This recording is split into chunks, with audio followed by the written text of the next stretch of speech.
നടക്കുന്ന നിന്റെ മനസ്സിന്റെ ഉള്ളിലേക്ക് ആവശ്യമില്ലാത്ത ചിന്ത തരുന്നത് നിന്റെ കൂട്ടുകാരിയാ. അവളുടെ കൂടെ നടക്കല്ലേ, അവളെ നിന്നെ നശിപ്പിക്കും പൊന്നുപോലെ. അവസാനം നിന്റെ ജീവിതം തുലഞ്ഞു കഴിയുമ്പോൾ അവൾ സന്തോഷിക്കുകയാണ്. അതുകൊണ്ട് എന്റെ പ്രിയപ്പെട്ട ചെറുപ്പക്കാരോട് പറയുകയാ, പൊന്നുമോനെ, പടച്ചവരെ മറക്കല്ലേ, അല്ലാഹനെ മറന്നുകൊണ്ട് ജീവിക്കല്ലേ, പടച്ചവരെ ധിക്കരിച്ചുകൊണ്ട് ജീവിക്കല്ലേ.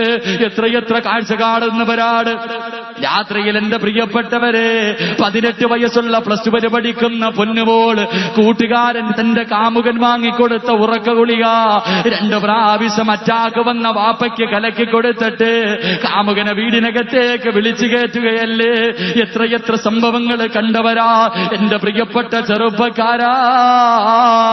അന്യ വീട്ടിൽ പോയി അന്യ പെണ്ണിനെ വ്യഭിചരിച്ചിട്ട് വരുന്ന വഴിയിലാണ് പാണ്ടിലോറിയുടെ അടിയിൽ കിടന്ന് നീയങ്ങ് ചത്തുപോകുന്നതെങ്കിൽ പൊന്നുമോനെ, സ്വർഗം കിട്ടുമോ ചെറുപ്പക്കാരാ? ഇൽമിന്റെ മജ്‌ലിസുകളിലേക്ക് ഈ വാത് കേൾക്കാൻ എത്രയോ ചെറുപ്പക്കാര് വന്നിട്ടുണ്ട്. ഇന്നത്തെ രാത്രി നീ മരിച്ചാ നിനക്ക് ശഹീദിന്റെ കൂലിയാ. ഇവിടുന്ന് മടങ്ങിപ്പോകുന്ന വഴിയില് നിനക്ക് എന്തെങ്കിലും പറ്റിപ്പോയിട്ട് പൊന്നുമോനെ മരിച്ചാ സ്വർഗത്തിലാടാ. പക്ഷേ വ്യഭിചരിച്ചിട്ട് മടങ്ങി വരുമ്പോ, കള്ളുകുടിച്ചിട്ട് മടങ്ങി വരുമ്പോ, ഗാനമേള കണ്ടിട്ട് മടങ്ങി വരുമ്പോ, മഗ്‌രിബ് മിശായും ഖളാആക്കിയിട്ട് ഫുട്ബോൾ കളി കണ്ടിട്ട് തിരിച്ചു വരുന്ന വഴിയിലാണ് വണ്ടിയുടെ അടിയിൽ കിടന്ന് ചതഞ്ഞെരിഞ്ഞ് മരിക്കുന്നതെങ്കിൽ പൊന്നുമോരെ, സ്വർഗം നിനക്ക് കിട്ടുമോ? എന്റെ പ്രിയപ്പെട്ട പെങ്ങളോട് ചോദിക്കട്ടെ, എന്റെ പൊന്നുമോളെ, അന്യ പുരുഷന്റെ കൂടെ കെട്ടിപ്പിടിച്ച് കിടക്കുന്ന സമയത്താ മലക്കുൽ മൗത്ത് അസ്റായീൽ അലൈഹിസ്സലാം കടന്നു വരുന്നതെങ്കിൽ, കാമുകന്റെ കൂടെ ബൈക്കിന്റെ പുറകിൽ സഞ്ചരിക്കുമ്പോഴാ നട റോഡിൽ കിടന്ന് നീ അങ്ങ് ചത്തുപോകുന്നതെങ്കിൽ നിന്റെ വാപ്പ നിനക്ക് ദുആ ചെയ്യുമോ? നിന്റെ ഉമ്മ നിനക്ക് ദുആ ചെയ്യുമോ? നിന്റെ കൂടപ്പിറപ്പ് ദുആ ചെയ്യുമോ? ആലോചിക്ക ചെറുപ്പക്കാരാ. കൊല്ലം ജില്ലയിൽ വയല് കടിഞ്ഞിട്ട് അവസാനം ഇറങ്ങുമ്പോ എന്റെ സ്റ്റേജിലേക്ക് ഒരു ചെറുപ്പക്കാർ 3 മുത്തഅല്ലിമീങ്ങളായ മക്കള് കടന്നു വരികയാ. 3 മുത്തഅല്ലിമീങ്ങളായ മക്കള് കടന്നു വരികയാ. അവസാനം ചെറുപ്പക്കാരൻ ഇറങ്ങുമ്പോ എന്നെ കെട്ടിപ്പിടിച്ചിട്ട് പറയുന്നു, ഉസ്താദ്, എനിക്ക് വേണ്ടി ദുആ ചെയ്യണേ, എനിക്കും പ്രവാചകനാകണം. പുഞ്ചിരിക്കുന്ന മുഖത്തോടെ കെട്ടിപ്പിടിച്ച് സലാം പറഞ്ഞിട്ട് ഇറങ്ങിയതാ. അടുത്ത വീട്ടിലിരുന്ന് ഭക്ഷണം കഴിക്കുമ്പോ ഒരു സംഘാടകൻ ഓടി വന്നിട്ട് പറയുന്നു, ഉസ്താദ്, ആ 3 മക്കൾ സഞ്ചരിച്ച ബൈക്ക് ആക്സിഡന്റിൽ പറ്റി അതിലൊരു കുട്ടിക്ക് സീരിയസ് ആണ്. എവിടുള്ളവനാണെന്നറിയില്ല. ഭക്ഷണം കഴിച്ചുകൊണ്ടിരുന്ന ഞാനുണ്ടല്ലോ, ചാടി എഴുന്നേറ്റ് കൈ കഴുകിയിട്ടോടുകയാണ്.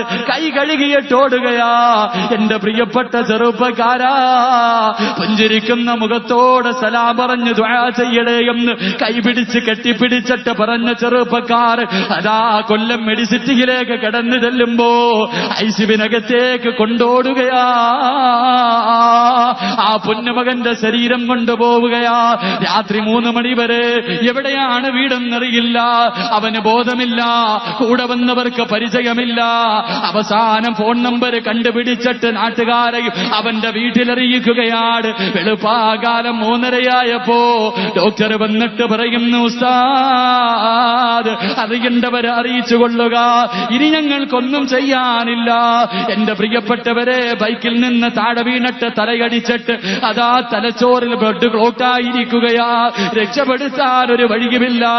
വെളുപ്പാകാലത്ത് വാഴ് കഴിഞ്ഞ ഞാൻ വീട്ടിൽ പോകാതെ 4 മണി സമയത്ത് ഐസിബിന്റെ ആംബുലൻസ് വിളിച്ച് തിരുവനന്തപുരം മെഡിക്കൽ കോളേജിലേക്ക് യാത്രയാക്കുകയാ.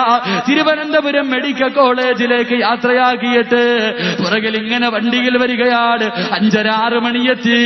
എനിക്കൊന്ന് മെഡിക്കൽ കോളേജിൽ കയറണമെന്ന് തോന്നുകയാ. അതാ ഹോസ്പിറ്റലിലേക്ക് കടന്നു ചെല്ലുമ്പോൾ ആംബുലൻസിന് അവിടെ കിടക്കുന്നുണ്ട്. എല്ലാവരും അവിടെ നിൽക്കുകയാ. പെട്ടില്ലാത്തത് കാരണം അകത്തേക്ക് കയറ്റുന്നില്ല. എല്ലാവരും കരഞ്ഞുകൊണ്ടിരിക്കുമ്പോ ആംബുലൻസിന്റെ ഡ്രൈവർ മുസ്ലിമായ ചെറുപ്പക്കാരരാ കടന്നു വന്നിട്ട് പറയുന്നു, ഉസ്താദ്, ഓക്സിജൻ തീർന്നുകൊണ്ടിരിക്കുകയാ. ആ പൊന്നുമകന്റെ കാര്യം സീരിയസ് ആണ്, അവസാന സമയമാണെന്ന് തോന്നുന്നു. പറയുമ്പോൾ കണ്ണ് നിറയുകയാ. ആംബുലൻസിനകത്ത് കയറാൻ എനിക്ക് ധൈര്യമില്ല. ആംബുലൻസിനകത്ത് കയറാൻ ധൈര്യമില്ല. മുത്തല്ലിമായ പൊന്നുമകൻ പുഞ്ചിരിച്ചുകൊണ്ട് ദുആ ചെയ്യടേ എന്ന് പറഞ്ഞിട്ട് പോയ ചെറുപ്പക്കാരൻ 16 വയസ്സുള്ള ആ പൊന്നുമകൻ മരണത്തോട് മല്ലടിക്കുകയാ. ഡ്രൈവർ അകത്ത് നിന്നിട്ടിറങ്ങി വരികയാണ്. അവസാനം അകത്തേക്ക് കയറി ചെന്നു. സുബ്ഹാനല്ലാഹ്,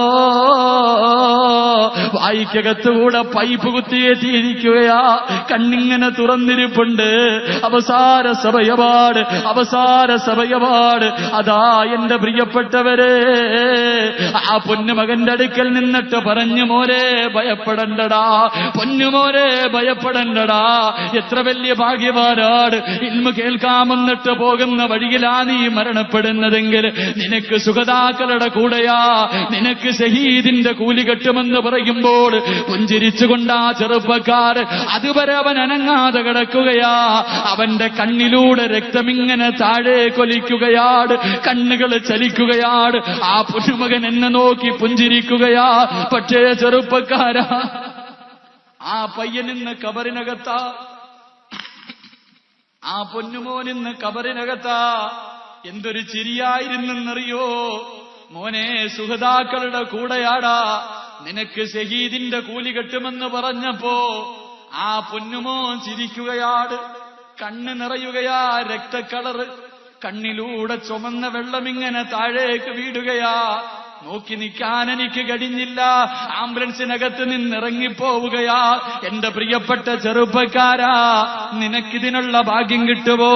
നിന്നെ കൊണ്ടിതുപോലെ നടക്കാൻ കഴിയുമോ? കാരണം നിന്റെ കൂട്ടുകാരൻ വൃത്തികെട്ടവനല്ലേ. എത്രയോ പെണ്ണുങ്ങളുടെ വീടിനകത്ത് കൊണ്ടുപോകുന്നവനാ, കള്ളിച്ചാപ്പില് കൊണ്ടുപോകുന്നവനാ. വിവാഹം കഴിഞ്ഞ് തിരിച്ചു വരുമ്പോ നടറോഡില് ജനങ്ങളെ ബുദ്ധിമുട്ടിക്കുന്നവനാ. ഈ കൂട്ടുകാരന്റെ കൂടെ നടന്നാ നിനക്ക് സ്വർഗം കിട്ടുമോ?